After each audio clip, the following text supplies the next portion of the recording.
السلام عليكم، يا رب تكونوا بخير. فيديو النهارده ان شاء الله هنعمل فيه مقرمشات كده، حاجه طبيعيه ورخيصه، مش هتكلفنا حاجه وطعمها حلو قوي، من غير بقى مواد حافظه ولا كلام فاضي من اللي بنشتريه من بره. هنعمل الذره الاسباني بكل سهوله. يلا نشوف عملناه ازاي. بس الاول لو مش مشتركه في القناه اشتركي وفعلي الجرس وما تنسيش اللايك. ويلا بينا نسمي الله ونصلي على الرسول ونشوف عملناه ازاي. اول حاجه اجيب كميه الذره اللي انا عايزه اعملها. دول اقل من نص كيلو. انقعهم الاول قبلها بليله. انا نقعتهم حوالي 3 4 ساعات كده في ميه مغليه، بس الاحسن طبعا تنقعيهم كمان اكتر من كده. وطبعا المفروض طول ما هما بيتسلقوا لازم يكون فيهم ميه كتير. واسيبهم بقى هدي عليهم واسيبهم. هياخدوا وقت شويه برضو، هياخدوا حوالي ساعتين على ما يستووا. لو حبايه الذره معاكي كبيره مش هتاخد وقت كبير زي ما تكون الحبايه صغيره. يعني كل ما يكون الذره الاصفر اللي معاكي كبير، حبايته كبيره، مش هياخد وقت.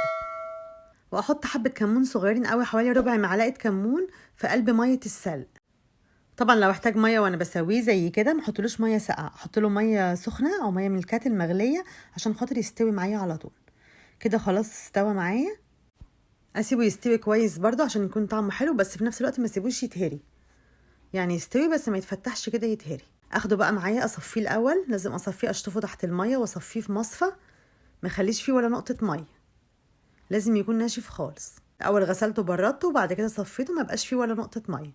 وبعد كده بقى هعمل الخلطه اللي هحطها عليه. احطه بقى في البوله اللي انا هحط عليه فيها التوابل بتاعته والبهارات. طبعا ناشف خالص ما فيهوش ولا نقطه ميه. كده انا نقلته ببوله كبيره شويه عشان خاطر اعرف احط عليه التوابل بتاعته والبهارات. معايا دلوقتي البهارات اللي هحطها عليه: توم بودره وبصل بودره وبابريكا وفلفل اسود وكمون وسنه كركم، واي طعم بقى عندك عايزه تحطيه. لو ما عندكيش برضو خلاص. انا حطيت، كان عندي طعم الفراخ حطيته. معلقه الكركم ملهاش اي فايده غير في اللون بس، عشان خاطر تديله لون ذهبي. اي طعم بقى عايزه تحطيه عليه حطيه. وممكن كمان تزودي عليه حبه مرق الدجاج كده بيكون طعمه حلو. لو عايزه تحطي طعم الجبنه او الشطه والليمون، اي طعم عايزه تحطيه عليه حطيه وقلبيه كويس. اقلبه كويس، اخلي كل حبايه كده تتشرب كده من التوابل اللي انا عاملاها كلها. لازم كلها تكون شاربه من التوابل. دول حوالي نص كوبايه دقيق ومعلقتين نشا. طبعا لازم الدقيق مع النشا عشان خاطر يديها قرمشه كده. قلبتهم الاول كويس في بعض. طبعا حاطه ملح برضو، معلقه صغيره ملح كمان عشان يكون طعمه مظبوط. اقلب بقى كل البهارات والتوابل ديت مع الدقيق ومع النشا. لازم اقلبهم كويس، اخليهم يتشربوا كويس وكل الحبايه تتغلف كويس بالدقيق والنشا. ودلوقتي بقى الزيت سخن معايا على النار. لازم يكون زيت سخن بس يكون على نار متوسطه، مش عاليه قوي عشان ما يتحرقش بسرعه. انا بصفي بقى اللي بعملها بالمصفى بس عشان لو فيها اي دقيق كده ينزل، ما يبقاش فيها دقيق. واحط على طول في الزيت. احط كميه بقى مناسبه كده لحد ما الزيت يكون مغطيها. بياخد معايا حوالي كده 10 دقايق على النار وبيكون اتحمر معايا. اديله بقى الدرجه اللي انت عايزاها، ما تغمقيهوش قوي وفي نفس الوقت ما تخلوهوش فاتح. لازم يكون لونه ذهبي كده عشان خاطر يبقى مديكي قرمشه. لكن لو طلعتيه ابيض من كده مش هيكون مقرمش معاكي. كده لونه ذهبي كده مظبوط. خد معايا حوالي 10 دقايق كده على ما اوصل للون ده. اطلعه بقى على مناديل او اطلعه في مصفى.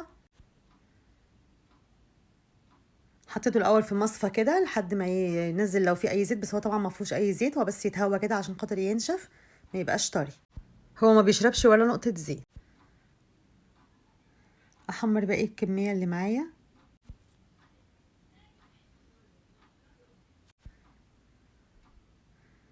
دول الحبه الاولانيين، ده اللون بتاعهم المظبوط. طعمه مقرمش جدا وطعمه حلو. سويه طبعا كويس عشان خاطر يبقى حلو معاكي في القرمشه. اعملي بقى الدرجه اللي تحبيها في اللون، بس اللون لما يكون مظبوط كده هيديكي قرمشه حلوه. كل ما بيغمق برضو بيديكي قرمشه، بس طبعا الطعم دون بيبقى احلى، الفاتح بيكون طعمه احلى. انا زودت على جزء تاني كمان الطعم اللي انا عايزاه. حطيت مثلا توم بودره، حطيت بابريكا، مرق الدجاج. الحاجات دي بتديله لون تاني وطعم برضو حلو. اللي انت عايزه بقى تحطيه او الطعم اللي انت عايزاه اعمليه بيه، اللي موجود عندك اعمليه بيه. هيطلع طعمه حلو قوي. مكلفناش اي حاجه وينفع قوي جنب المذاكره، جنب ماتش، جنب اي حاجه تسالي. حلوه قوي. دي حاجه رخيصه ما كلفتناش حاجه. لو الذره موجود عندك ممكن تعمليه، او لو مش موجود عندك هتشتري حوالي نص كيلو بس، هتعملي كميه كبيره وطعمه حلو جدا ومن غير اي تكاليف. اتمنى الكل يجربه بنفس الطريقه دي وان شاء الله يعجبكم. اتمنى الفيديو يكون عجبكم. لو الفيديو عجبكم ما تنسونيش باللايك والاشتراك في القناه وتفعيل الجرس عشان يوصلكم كل فيديوهاتي. والسلام عليكم ورحمه الله وبركاته. مع السلامه.